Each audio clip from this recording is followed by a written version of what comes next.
Ang lahat ng tao, kapag ginagawa niya ang mga bagay na ito, na mga labag sa kalooban ng Diyos, ay hindi po siya makakapasok sa kaharian. Ano po ito mga kababayan?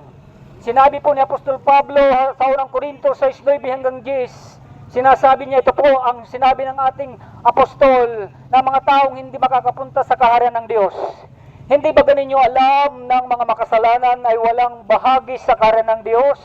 Ang lahat ng mga nakikapid, mga sumasamba sa Diyos-Diyosan, mga nangangalunya, mga nakikipagtalik sa kapwa lalaki at sa kapwa babae, mga magnanakaw, mga sakim, mga nanglalait ng kapwa, at lahat ng mga nandaraya ay walang bahagi sa kaharian ng Diyos.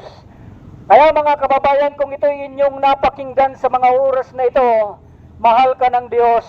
Anuman isa doon na meron kang ginagawa, itigil mo na po.